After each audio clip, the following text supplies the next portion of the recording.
Pedro, do Rio de Janeiro. O Pergunte à Professora Elisa Faria de hoje é para você. Vem comigo.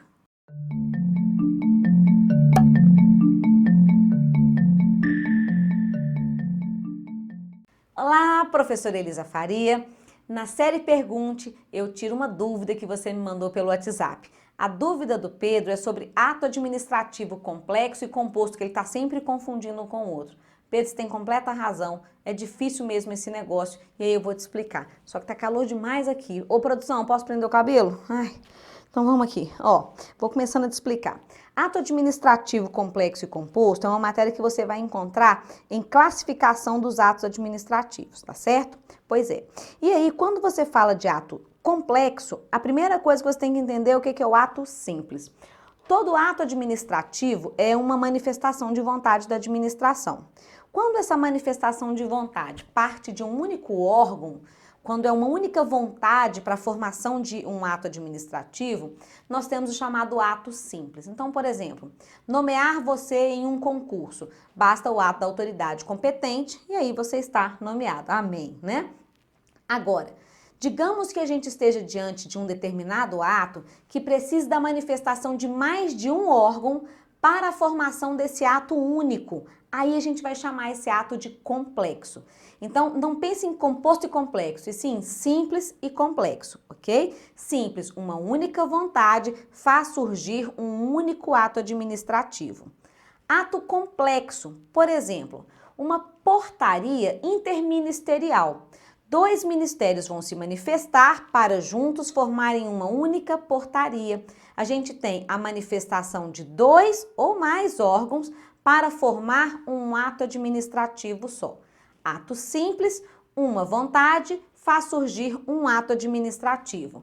Ato complexo, duas ou mais vontades fazem surgir um único ato administrativo. Além da portaria conjunta, você poderia pensar uma instrução normativa interministerial, uma portaria conjunta do Banco Central e do Ministério da Fazenda. Então, sempre você vai ver mais de um ato administrativo, mais de uma vontade, formando um único ato administrativo, tá certo?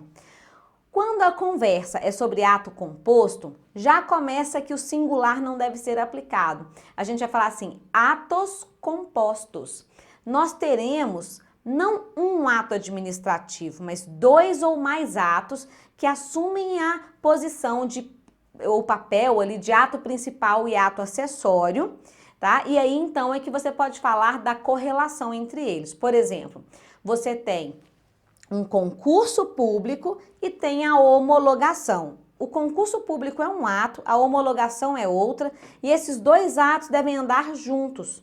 Pode ser que você esteja pensando em orçamento público, despesa pública e falando do ato de empenho e do ato de liquidação. O empenho vai acontecer lá na contabilidade, a liquidação, que é o pagamento propriamente dito, lá na tesouraria. São dois atos distintos, mas que andam juntos.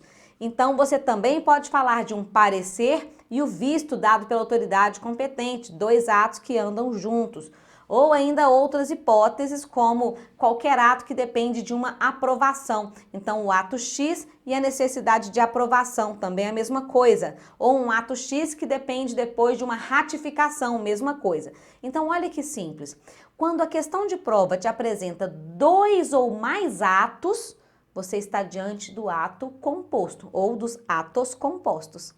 E quando a questão fala, fulano de tal e ciclano de tal se manifestaram em um ato único, esse ato só pode ser simples ou complexo. Se falou que foram duas ou mais vontades, então você tem um ato só, o tal do ato complexo, beleza? Então, ato complexo, um ato só, formado de duas ou mais vontades.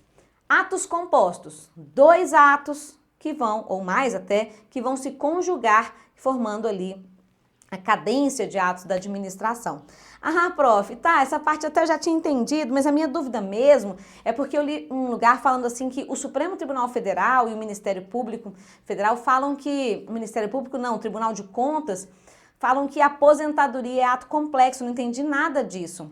Olha lá, Se você for pela lógica de 2 ou mais atos que se complementam, né, você vai dizer que a aposentadoria é um ato composto. Aconteceu um ato de aposentação, depois uma homologação pelo Tribunal de Contas, eu tenho 2 atos e eles estão enganchados ali porque um depende do outro.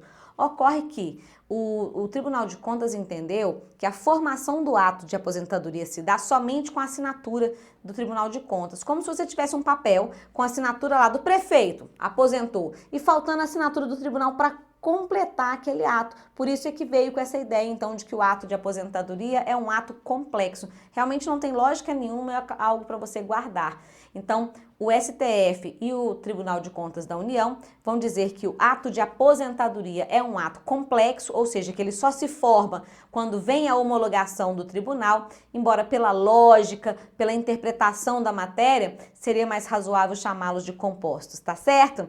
Pedro, excelente prova para você. Você não me falou que concurso está fazendo, mas falou que já está chegando, né?